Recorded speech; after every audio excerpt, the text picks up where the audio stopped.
Pada video ini, kita akan mempelajari mengenai laju perubahan dan garis singgung kurva. Pada saat kita mengamati alam semesta, atau simpelnya pada saat kita mengamati keadaan di sekitar kita, lingkungan kita akan melihat bahwa banyak terjadi perubahan di hampir semua hal. Contohnya misalnya, pada saat kita melihat benda jatuh, kita melihat ternyata terjadi perubahan ketinggian, atau perubahan jarak tempuh, atau perubahan kecepatan, atau perubahan temperatur, dan lain sebagainya. Nah, sebagai seorang engineer, atau sebagai seorang saintis atau peneliti, kadang-kadang kita memiliki pertanyaan-pertanyaan tentang hal-hal yang kita amati tadi. Contoh-contoh pertanyaan yang mungkin muncul misalnya, apabila kita mengamati benda jatuh, kita lihat bahwa seiring dengan perubahan waktu, ketinggian benda tersebut berubah terhadap tanah. Nah, sekarang timbul pertanyaan kita mau tahu bagaimana perubahan kelajuan dari sebuah benda jatuh tersebut sebagai fungsi waktu yang berubah tadi.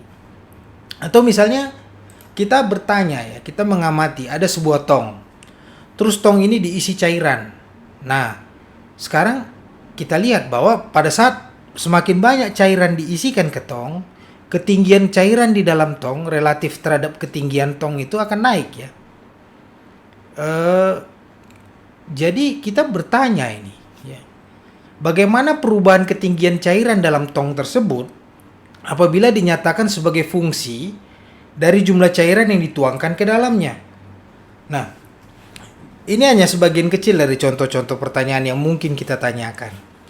Nah, untuk menjawab ini, kita memerlukan sebuah alat Dan disinilah alat itu ada yang namanya kalkulus. Nah, kalkulus ini adalah alat atau tool yang akan membantu kita untuk memahami bagaimana hubungan antara perubahan dalam suatu kuantitas terhadap perubahan pada kuantitas lain. Contohnya misalnya, perubahan pada suatu kuantitas ini misalnya perubahan ketinggian terhadap perubahan pada kuantitas lain ini adalah perubahan waktu. Jadi kalau misalnya kita artikan ini dalam kasus pertanyaan pertama di atas, sebuah alat yang akan membantu kita untuk memahami bagaimana hubungan antara perubahan ketinggian terhadap perubahan waktu. Seperti itu contohnya. Jadi yang akan kita pelajari pada video ini, yang pertama, kita akan memperkenalkan ide-ide tentang laju perubahan rata-rata dan kemudian tentang laju perubahan sesaat. Setelah itu, kita akan menunjukkan bahwa laju perubahan yang kita pelajari ini mempunyai kaitan yang erat dengan kemiringan dari sebuah kurva pada sebuah titik. Jadi misalnya kita gambarkan kurva, terus kita ambil satu titik di situ.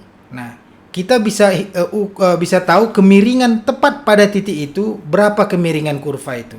Dan dari sini dari video ini kita akan lihat bahwa kemiringan tersebut mempunyai kaitan yang erat dengan laju perubahan.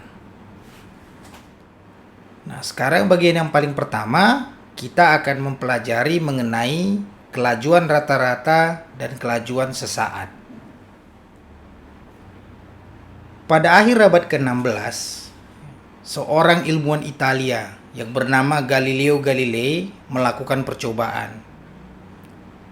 Dia naik ke atas menara Pisa atau menara miring di kota Pisa, dan dia melakukan percobaan dengan menjatuhkan dua buah bola dengan ukuran yang berbeda. Di sini dia menemukan bahwa kedua buah bola tersebut akan sampai ke tanah pada saat yang bersamaan.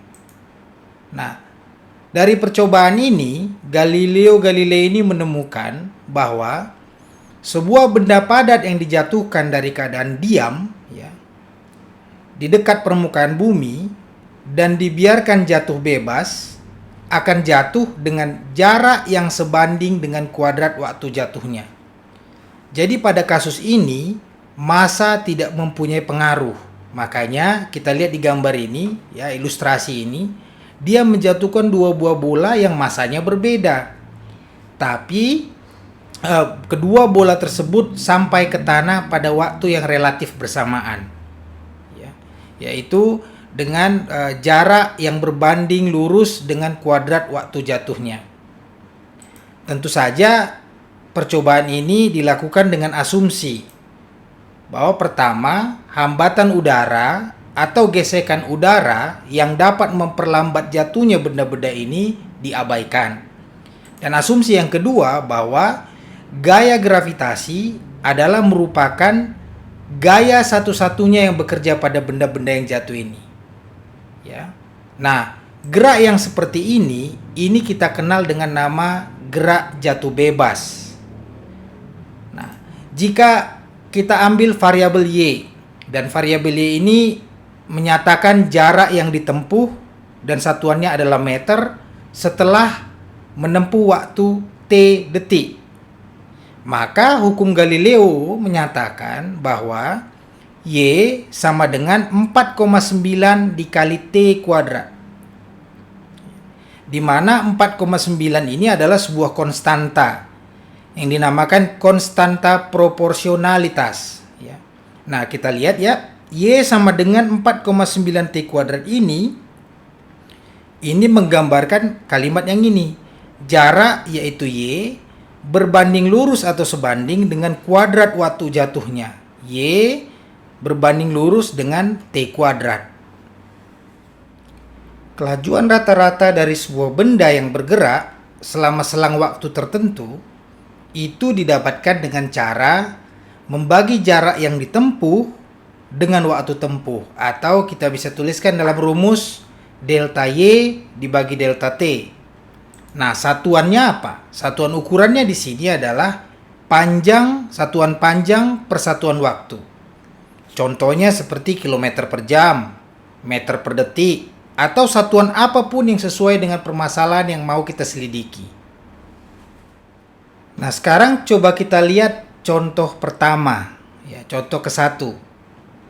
Pada kasus ini, sebuah pecahan batu terjatuh dari atas tebing yang tinggi. Pertanyaannya adalah, kita mau menghitung berapa kelajuan rata-ratanya selama 2 detik pertama jatuh.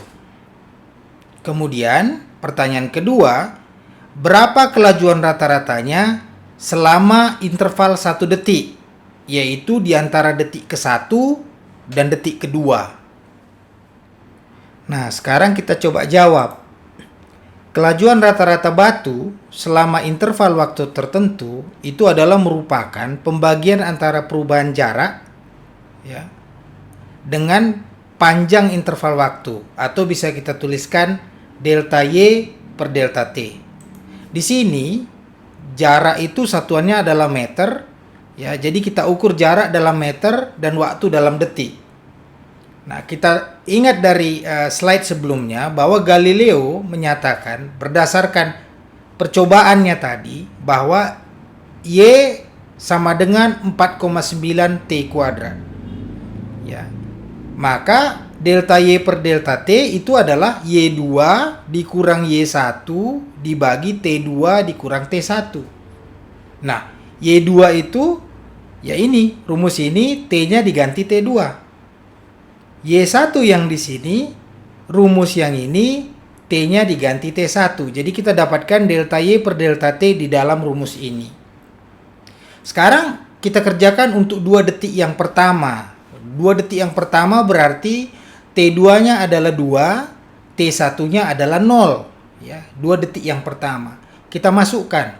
Kita lihat bahwa kita masukkan 2 dengan 0 di sini, 2 dengan 0 di sini.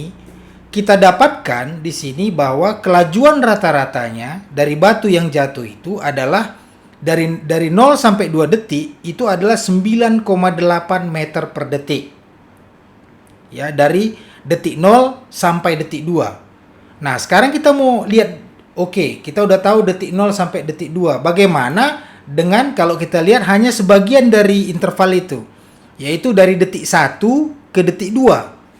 Nah, kita masukkan berarti dari detik 1 ke detik 2 berarti T2-nya sama dengan 2, T1-nya sama dengan 1.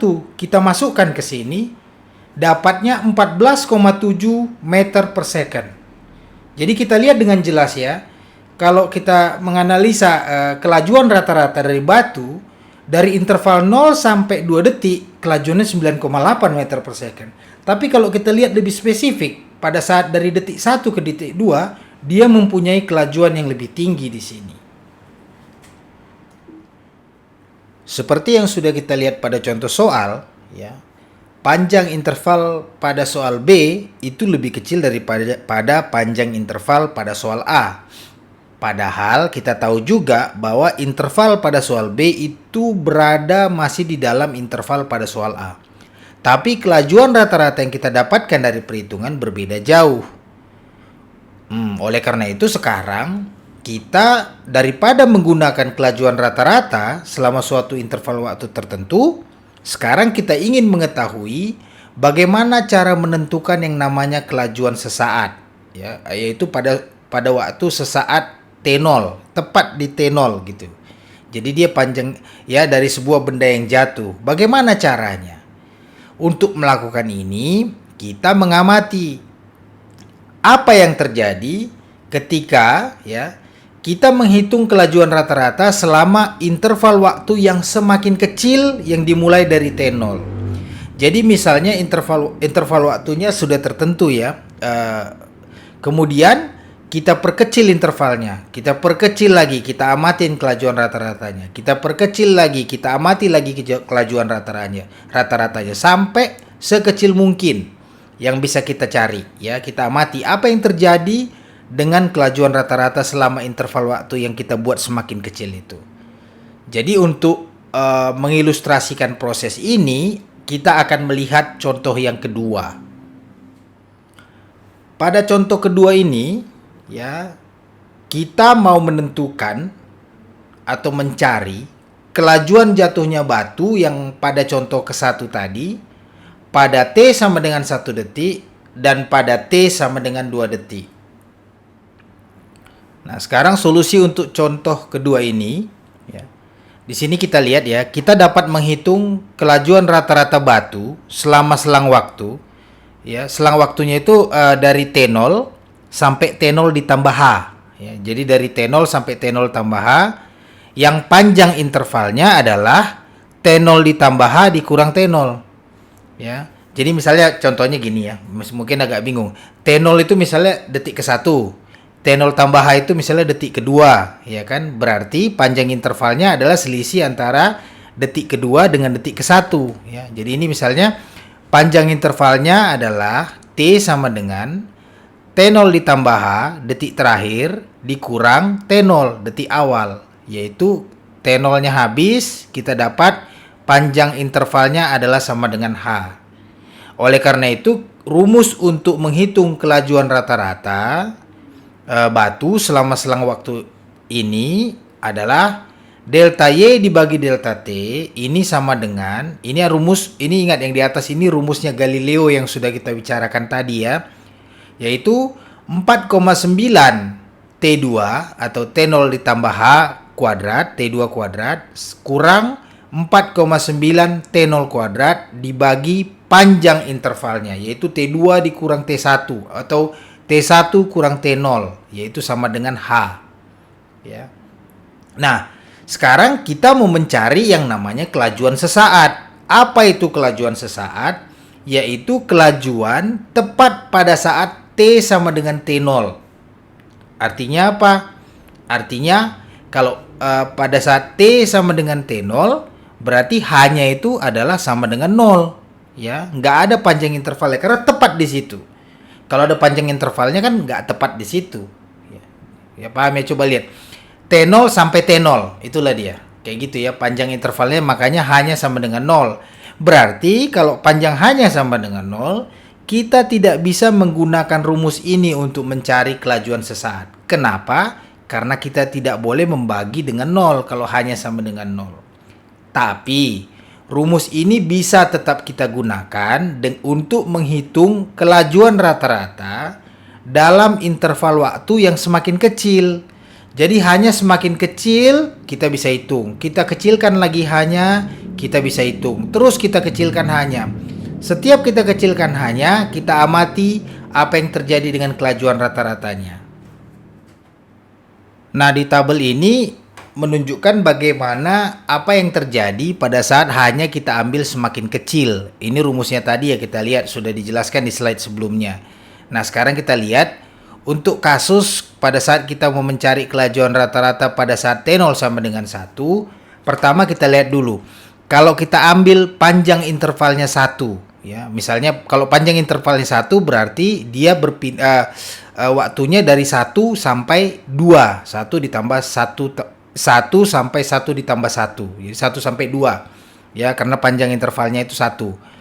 Pada saat itu kita dapatkan bahwa kelajuan rata-ratanya adalah 14,7. Kemudian hanya kita perkecil lagi.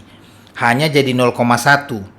Jadi sekarang dari T sama dengan 1 sampai T sama dengan 1,1. Ya, jadi diperkecil. Kita hitung, kita masukkan ke rumus ini, kita dapat hasilnya 10,29, sudah berbeda. Nah, kita perkecil lagi hanya, jadi 0,01, yaitu dari T sama dengan 1 sampai T sama dengan 1,01. Kita dapatkan, kita masukkan ke rumus ini, kita dapatkan kelajuan rata-ratanya adalah 9,849. Kita perkecil lagi hanya 0,001, kita dapat kelajuan rata-ratanya adalah 9,8049. Kita perkecil lagi hanya, ya, jadi 0,0001. Ya, jadi ini dari T sama dengan 1 sampai T sama dengan 0,0001. Ini kita dapatkan kelajuan rata-ratanya adalah 9,80049. Nah, kalau kita lihat dari tabel yang di slide sebelum ini, ya, kita lihat bahwa kelajuan rata-rata pada interval, ya, yang dimulai dari T0 sama dengan 1 detik, ini dia mendekati nilai limit 9,8 pada saat panjang interval hanya kita perkecil. Kita lihat lagi ya. Jadi waktu hanya kita perkecil, ini angkanya ini mendekati 9,8. Jadi dia mendekati nilai limit 9,8. Jadi hal ini menunjukkan bahwa batu tersebut jatuh dengan kelajuan 9,8 meter per second pada T0 sama dengan 1 detik. Nah, sekarang coba kita konfirmasi ini secara aljabar. Jadi untuk membuktikan hal ini secara aljabar, kita pertama menetapkan T0-nya adalah sama dengan 1 detik. Kemudian, ya, kita memperluas pembilang dalam persamaan ini. Ini persamaannya ya. Pembilang itu yang atas, penyebut di bawah. Kemudian kita sederhanakan. Nah, coba kita lihat. Jadi kita set T0 sama dengan 1 detik pada persamaan ini. Artinya semua T0 kita ganti jadi 1. Kita dapatlah yang ini. Jadi 49 dikali 1 ditambah H kuadrat dikurang 4,9 dikali 1 kuadrat dibagi H. Semua T0 kita ganti 1. Kemudian pembilang ini kita perluas. Artinya apa? 1 tambah H dalam kurung kuadrat ini bisa kita kembangkan. Ya. Ini jadinya, ini kan sama dengan 1 ditambah H dikali 1 ditambah H. Terus kita kali masing-masing komponennya. Kita dapatkan ya, jadinya 1 ditambah H dalam kurung kuadrat ini adalah sama dengan 1 ditambah 2H ditambah H kuadrat. Ya kan? 1 kuadrat ini 1, maka di sini 4,9. Sekarang kita kalikan masing-masing ini ya, kita sederhanakan ini. Kita sederhanakan, kita dapatlah yang ini ya. 9,8H ditambah 4,9H kuadrat dibagi H. H-nya bisa mati yang kiri, ini H kuadrat berarti tinggal sisa H1 di sini. Kita dapatlah 9,8 ditambah 4,9H. Nah, di sini bisa kita bilang ya, apabila nilai H-nya tidak sama dengan 0, maka ekspresi yang kanan ini, yang 9,8 tambah 4,9H ini adalah sama dengan yang kiri. Yang 9,8H ditambah 4,9H kuadrat dibagi H. Ya, ingat, syaratnya adalah H-nya tidak boleh sama dengan 0. Oleh karena itu, ya, karena ekspresi di kanan dan di kiri sama, kelajuan rata-ratanya adalah 9,8 ditambah 4,9 H. Inilah rumus kelajuan rata-ratanya ya, yang ini. Nah, sekarang kita mau lihat untuk mencari kelajuan sesaat atau yang mendekati kelajuan sesaat, apa yang terjadi? Berarti H-nya ini harus kecil sekali. Kalau hanya kecil sekali, kita masukkan H sama dengan nilai yang sangat dekat dengan 0, tapi bukan 0 ya. Akibatnya apa? Poin kedua ini akan menjadi sangat kecil. Bisa kita abaikan. Jadi, kelajuan rata-rata kita akan mendekati 9,8 karena yang keduanya ini kita abaikan. Atau bisa kita bilang lah yang keduanya ini kita masukkan 0. Walaupun sebenarnya nggak 0 ya, sangat dekat dengan 0. Jadi dia kita anggap 0. Di sini akhirnya kita bisa bilang ya, kita bisa membuktikan ya seperti yang di tabel tadi kenapa kelajuan rata-rata itu memiliki nilai 9,8 meter per second pada saat hanya mendekati 0. Nah, sekarang kita mau mencari kelajuan jatuhnya batu pada saat T0 sama dengan 2 detik. Bagaimana caranya? Dengan prosedur yang sama, dengan pada saat T0 sama dengan 1 detik, kita dapatkan sebagai berikut. Ini persamaannya sama. T0-nya sekarang yang kita ganti bukan lagi 1 second tapi 2 second. Jadi semua T0 di sini kita ganti 2 second. Ya, jadi setelah kita ikuti prosedur yang sama akan kita dapatkan delta Y per delta T sama dengan 19,6 ditambah 4,9 H. Syaratnya H-nya tidak boleh sama dengan 0. Nah, ketika hanya semakin kecil, intervalnya semakin kecil, mendekati 0, artinya hanya itu kecil sekali, ya, sangat dekat dengan 0, maka kelajuan rata-ratanya akan memiliki nilai limit 19,6 meter per second ketika T0 sama dengan 2 detik. Hal ini bisa kita lihat pada tabel ini, ya, yang kanan ini sekarang. Pada saat interval hanya 1, kita dapat 24,5. Kita perkecil interval hanya, dia mendekati 19,6 di sini. Makin kecil dia akan semakin mendekati 19,6. Jadi bisa kita bilang bahwa kelajuan batu ini pada saat T0 sama dengan 2 adalah 19,6 meter per second. Yang selanjutnya, di sini kita akan mulai mempelajari apa hubungan antara laju perubahan rata-rata dan garis potong. Sekarang kita diberikan sembarang fungsi Y sama dengan Fx.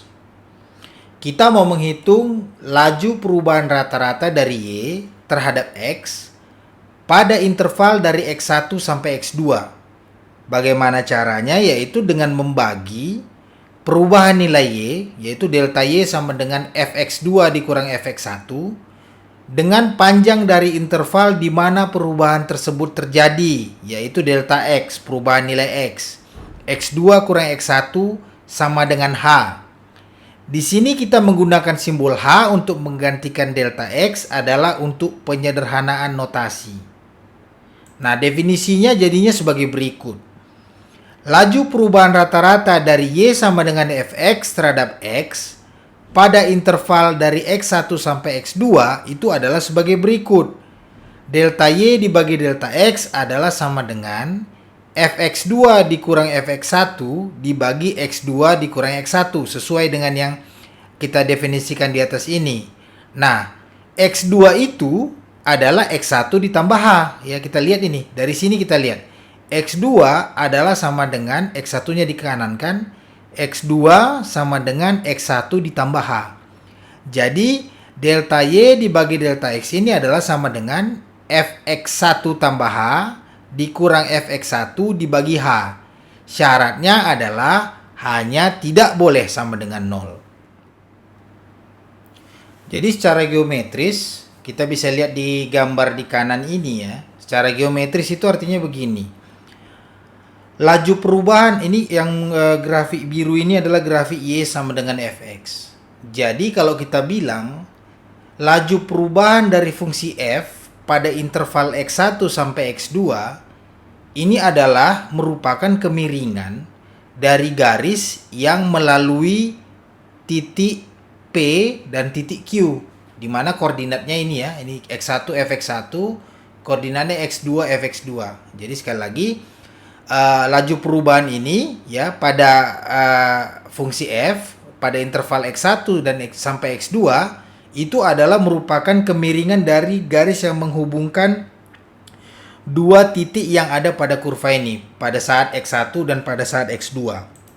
Nah, dalam geometri, sebuah garis yang menghubungkan dua titik dari sebuah kurva itu disebut sebagai garis potong pada kurva atau garis sekan pada kurva. Nah, oleh karena itu dari dua pernyataan di atas ini kita bisa bilang bahwa laju perubahan rata-rata dari fungsi f ya dari interval X1 ke X2 itu adalah identik dengan kemiringan dari garis potong PQ ini. Sekarang mari kita perhatikan apa yang terjadi ketika kita geser titik Q mendekati titik P sepanjang kurva ya, karena kita bergerak harus sepanjang kurva Y sama dengan Fx ini. Jadi kalau titik Q ini kita dekatkan ke titik P, dia harus bergerak mengikuti kurva. Ya. Dia harus bergerak mengikuti garis biru ini. Akibatnya apa? Akibatnya kita bisa lihat, semakin mendekati Q2 ke P, maka X2-nya akan bergerak juga mendekati X1. Ya kan? Nah, apabila X2 bergerak mendekati X1, maka panjang intervalnya, yaitu selisih antara kedua X ini, H ini, akan menjadi semakin kecil. Jadi jika X2 sangat-sangat dekat dengan X1, akibatnya apa? Hanya akan menjadi sangat-sangat dekat dengan 0 atau mendekati 0. Nah, kita akan melihat bahwa prosedur kita yang ini akan mengarah pada definisi kemiringan sebuah kurva pada sebuah titik saja, ya, pada X1 saja di sini. Karena X2 sudah sangat-sangat dekat dengan X1. Setelah kita mengetahui bahwa laju perubahan pada sebuah fungsi adalah identik dengan kemiringan kurva, nah sekarang kita belajar bagaimana menentukan kemiringan dari sebuah kurva. Kita sudah tahu apa yang dimaksud dengan kemiringan dari sebuah garis lurus. Kemiringan pada sebuah garis lurus itu akan memberitahu kita seberapa cepat garis tersebut akan naik atau turun, di mana laju perubahannya itu dianggap sebagai fungsi linier. Tapi pertanyaan kita begini, apa yang dimaksud dengan kemiringan dari sebuah kurva pada suatu titik P yang terletak pada kurva tersebut ya? Kita udah tahu kemiringan garis lurus, kita sekarang mau bertanya, apa sih yang dimaksud dengan kemiringan sebuah kurva pada satu titik P yang ada pada kurva tersebut? Nah, misalkan pada titik P itu ada sebuah garis singgung pada kurva. Maksudnya apa? Ya, sebuah garis singgung itu adalah garis yang menyentuh kurva hanya pada satu titik saja. Jadi kalau garis singgung kurva pada titik P artinya ada satu garis yang menyinggung kurva tepat pada titik P saja. Nah, jika garis tersebut ada, kita identifikasi bahwa kemiringan dari garis singgung tersebut itu adalah merupakan kemiringan kurva. Jadi kalau garis singgungnya menyinggung kurva pada titik P, maka kemiringan garis singgung adalah kemiringan kurva pada titik P tersebut. Jadi untuk mencari kemiringan kurva pada satu titik, kita cari kemiringan garis singgungnya. Oleh karena itu, sekarang kita butuh sebuah definisi yang tepat untuk garis singgung pada suatu titik pada suatu kurva. Nah, untuk sebuah lingkaran menggambarkan garis singgung ini sangat mudah ya. Kita lihat yang di sebelah kanan ini. Sebuah garis L yang merah ini dikatakan bersinggungan dengan sebuah lingkaran pada sebuah titik P itu apabila garis L ini melalui titik P dan dia tegak lurus dengan jari-jari di titik P ini ya, jari-jarinya yang biru ini. Nah, garis seperti ini akan menyentuh lingkaran hanya di satu titik saja. Tapi apa artinya mengatakan bahwa sebuah garis L ini sebuah garis L akan bersinggungan dengan kurva, katakanlah kurva C pada sebuah titik P. Ya, kalau pada lingkaran jelas di sini dia. Tapi kalau kita definisikan garis L bersinggungan dengan kurva C itu bagaimana? Nah, untuk menentukan garis singgung pada kurva, kita lihat gambar ya. Kedua gambar yang di kanan ini ya, yang atas atau yang bawah. Kita lihat gambar yang atas dulu ya. Jadi untuk menentukan garis singgung kurva, kita perlu melakukan pendekatan dengan memperhatikan bagaimana perilaku titik potong PQ pada saat pada saat Q ini kita geser mendekati P. Ya, kalau yang di atas ini berarti karena dia digeser ke kiri, maka titik potongnya akan mempunyai perilaku yang berubah seperti ini ya. Ya, ini yang jadi abu-abu akhirnya jadi merah. Atau kalau yang bawah dia bergerak ke kanan, Q kita geser ke P yang tadinya hitam, makin mendekati dia akan naik ke atas gini ya. Ya, garis sekannya atau garis potongnya. Ya. Nah, idenya sebagai berikut.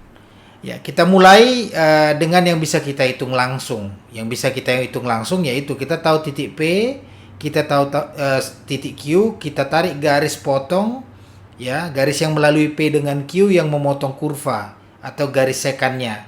Ini kita mulai dengan garis yang bisa kita hitung langsung ya, yang hitam ini yang atas dan bawah. Kemudian kita pindahkan titik Q ke semakin mendekati titik P. Ya, titik Q semakin mendekati titik P. Setiap kita pindahkan titik Q, kita pelajari kemiringannya.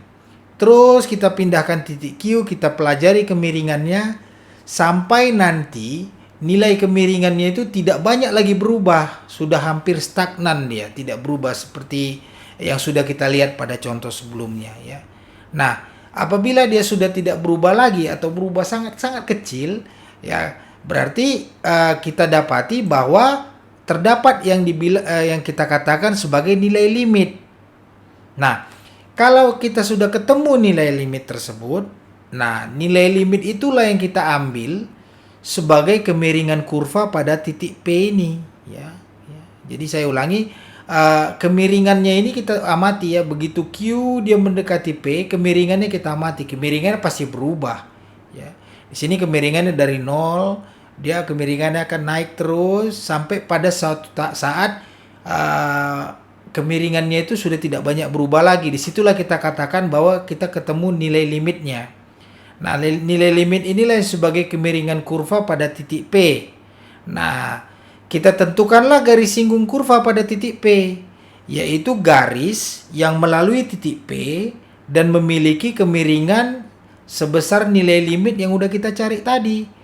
Ya, nilai yang sudah tidak berubah tadi. Ya. Jadi kalau inilah sebenarnya sudah kita aplikasikan pada contoh 2 tadi.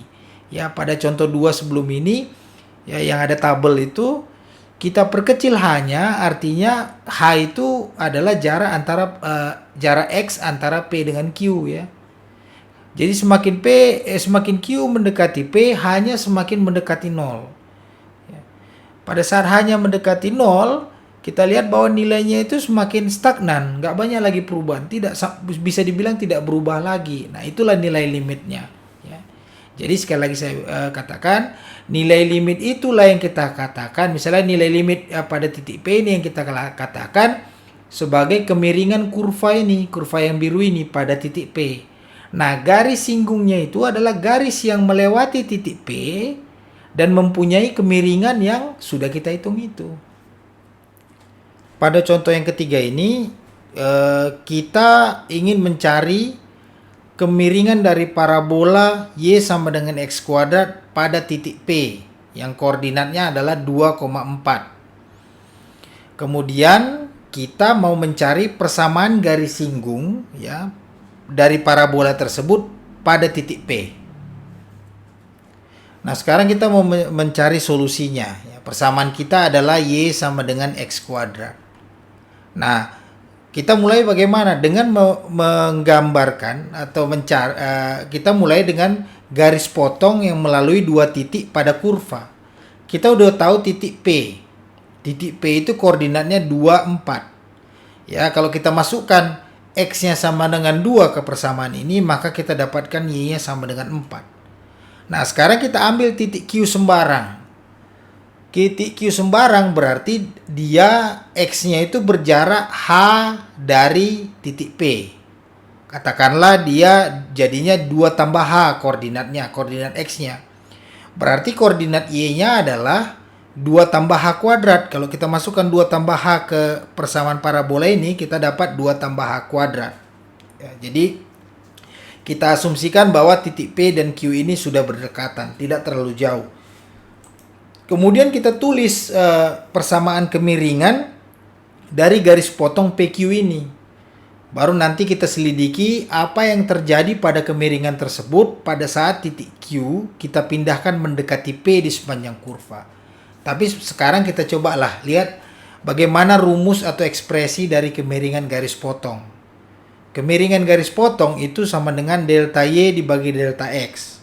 Delta Y berarti yang kanan ini ya. Delta Y titik Q adalah 2 tambah H kuadrat. Delta Y titik P adalah 4 atau 2 kuadrat. Ya. Nah, delta X adalah 2 ditambah H dikurang 2. Hasilnya adalah H. Simple ya. Nah, yang atas ini kita kembangkan. 2 tambah H ini bisa kita kembangkan jadi H kuadrat ditambah 4H ditambah 4 dikurang 2 kuadrat adalah 4. Ini kita coret. Hasilnya adalah H kuadrat ditambah 4H dibagi H. H-nya kita coret, ini adalah H ditambah 4. Jadi ekspresi kemiringan garis potong PQ adalah H tambah 4 dengan syarat bahwa H-nya tidak boleh sama dengan 0. Nah, kalau kita lihat garis di kanan ini ya, coba kita visualisasikan ekspresi kita tadi. Kalau kita asumsikan H-nya positif atau lebih besar dari 0, ya ini titik P kita tadi, maka titik Q itu akan ada di sebelah kanannya ini. Jadi kalau dia X-nya di sebelah kanan ini 2 tambah H, maka Y-nya itu adalah yang di garis biru ini ya, memotong garis biru ini ya. Pada saat X sama dengan 2 tambah H, ditarik garis lurus ke atas, dia memotong kurva ini di sini, inilah titik Q. Ya. Nah, kalau misalnya H-nya lebih kecil dari 0, maka Q-nya nggak di sebelah kanan, tapi dia ada di sebelah kiri P. Dan di gambar ini, yang kita gambarkan cuman yang Q-nya ada di sebelah kanan.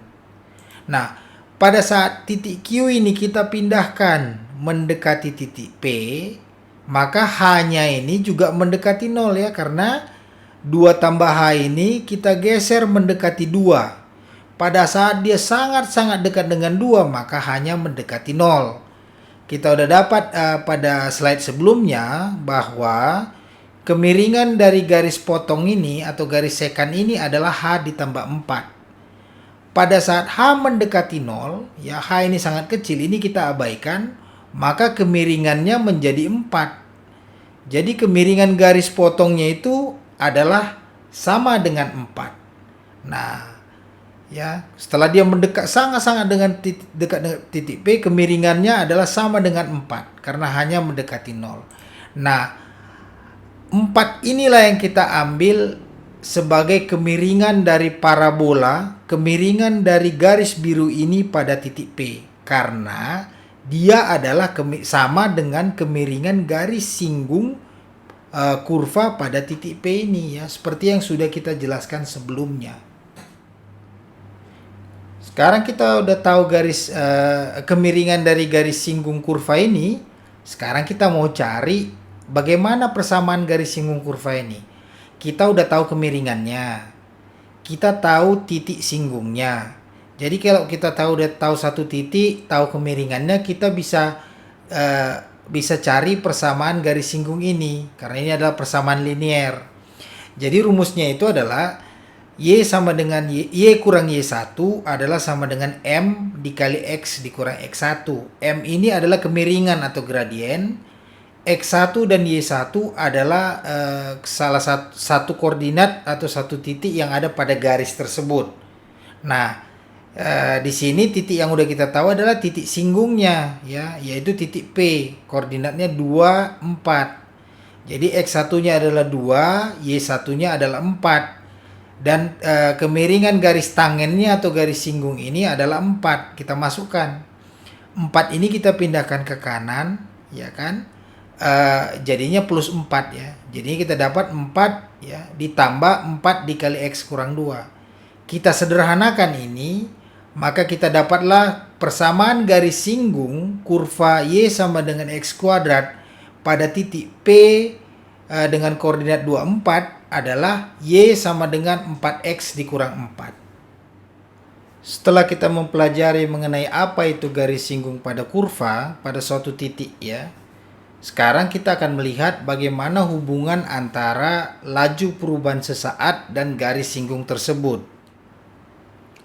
Laju jatuhnya batu pada contoh 2 pada saat T sama dengan 1 detik dan T sama dengan 2 detik itu disebut sebagai laju perubahan sesaat. Nah, kelajuan sesaat dan kemiringan garis singgung itu saling memiliki hubungan erat. Kita akan melihat hubungannya pada contoh-contoh berikut. Nah, pada contoh 4 ini ya, gambar di samping ini menunjukkan bagaimana populasi atau populasi P dari lalat buah Drosophila ya. Bagaimana populasinya bertumbuh dalam percobaan yang dilakukan selama 50 hari. Jadi pada selama percobaan itu jumlah lalatnya secara berkala dihitung. Kemudian hasil hitungannya itu diplot terhadap waktu, dapat titik-titiknya, scatter plotnya. Kemudian titik-titiknya dihubungkan. Setelah titik-titiknya dihubungkan, kita dapatlah garis berwarna biru ini ya pada gambar ini. Nah, sekarang tugas kita di sini adalah kita mau mencari laju pertumbuhan rata-rata dari Drosophila dari hari ke-23 sampai hari ke-45. Nah, sekarang kita cari solusinya. Dari grafik ini kita lihat ya, dari data-data yang diplot ini, pada hari ke-23 terdapat 150 Drosophila. Pada hari ke-45 terdapat 340 Drosophila. Dengan demikian, jumlah lalatnya itu meningkat ya. Dari hari ke-23 ya 150 ke hari 45 yaitu 340, jumlah lalatnya adalah meningkat 190 lalat selama 22 hari. Nah, dengan itu kita bisa hitung laju perubahan populasi lalat dari hari ke-23 sampai hari ke-45 dengan rumus delta P dibagi delta T. Delta P-nya 340 kurang 150. Delta T-nya adalah 45 kurang 23 ya, karena 190 lalat lah yang bertambah selama 22 hari. Atau ini mendekati 8,6 lalat per hari. Nah, rata-rata laju perubahan populasi lalat ini adalah sama dengan kemiringan kurva garis hitam ini ya. Kemiringan kurva yang melewati titik P, Q yang memotong grafik kurva biru ini. Nah, laju perubahan rata-rata dari hari ke-23 sampai hari ke-45 yang kita hitung di contoh keempat sebelum ini tidak memberitahu kita seberapa cepat populasi Drosophila berubah pada hari ke-23 itu saja. Ya. Dia memberitahu rata-ratanya dari hari ke-23 sampai hari ke-45 laju perubahan rata-ratanya dikasih tahu. Tapi kalau kita mau tahu seberapa cepat populasi berubah pada hari ke-23, contoh keempat ini tidak memberitahu. Jadi untuk itu kita perlu memperkecil interval waktunya semakin dekat dengan nilai yang ingin kita cari. Misalnya kita mau mencari berapa perubahan populasi pada hari ke-23, maka interval waktunya akan semakin dekat ke nilai 23. Nah, untuk itu kita sampai ke contoh yang kelima. Nah, pada populasi di contoh yang keempat, sekarang kita mau melihat berapa cepat pertumbuhan jumlah lalat buah pada hari yang ke-23 saja. Nah, sekarang untuk menjawab ini kita plot grafik yang sama dengan contoh 4 ya. Nah, tapi sekarang kita mau memeriksa menginvestigasi laju perubahan rata-rata selama interval waktu yang kita buat semakin kecil. Artinya jarak T-nya dari titik Q ke titik P ini menjadi semakin kecil. Dalam istilah geometris, kita akan mencari kelajuan ini dengan menghitung kemiringan ya. Kemiringan garis potong PQ untuk semua urutan pada saat Q mendekati P. Nah, nilai-nilai di tabel yang sebelah kanan ini menunjukkan kemiringan garis potong PQ ya, PQ di sini. Pada saat kita memindahkan Q semakin dekat ke titik P. Jadi di sini kita lihat bahwa T-nya itu menjadi semakin kecil dari 45 ke 40 ke 35 ke 30. Kita lihat pada saat T-nya semakin kecil, kemiringannya semakin besar ya, karena dia semakin curam dia. Ya. Jadi secara geometris kita bisa lihat yang tadinya titik potongnya adalah yang ini, dia akan berputar berlawanan arah jarum jam ya terhadap titik P. Kita lihat di sini. Kenapa ya? Karena waktu dia pindah ke sini, dia semakin curam kemiringannya. Pindah ke sini, kemiringannya semakin curam. Pindah lagi semakin curam. Jadi pada saat dia garis merah ini kita lihat dia itu dia itu melalui dua titik ya, yaitu titik 35 350 dan titik A ini ya 14,0. Karena kita udah tahu dua titik, kita bisa hitung kemiringannya. Ya, kemiringannya atau slope-nya itu adalah 350 dikurang 0 dibagi 35 dikurang 14. Kita dapatlah 16,7 lalat per hari. Jadi pada hari ke-23, populasinya meningkat dengan kelajuan sekitar 16,7 lalat per hari. Dari semua yang kita pelajari pada video ini, kita simpulkan sebagai berikut. Ya, pada contoh 2, kelajuan sesaat itu ditemukan sebagai nilai kelajuan rata-rata ketika panjang interval waktunya H mendekati 0. Artinya apa? Artinya kelajuan sesaat adalah nilai yang mendekati kelajuan rata-rata ketika panjang interval H-nya mendekati 0. Laju perubahan rata-rata berhubungan dengan kemiringan garis potong ya, atau garis sekan. Kelajuan sesaat berhubungan dengan kemiringan garis singgung ketika variabel bebasnya mendekati sebuah nilai tetap. Begini contohnya. Pada contoh 2 ya bisa kita lihat lagi bahwa variabel bebas kita yaitu T itu mendekati nilai T sama dengan 1 untuk kasus yang pertama dan mendekati T sama dengan 2 untuk kasus yang kedua.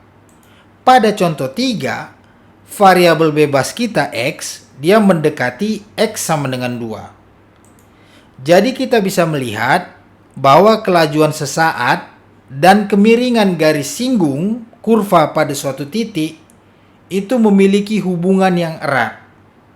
Jadi untuk mempelajari hubungan ini secara menyeluruh, kita membutuhkan konsep yang namanya konsep limit.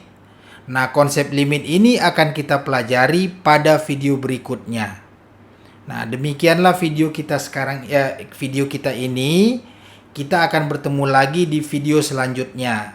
Sekian dan terima kasih.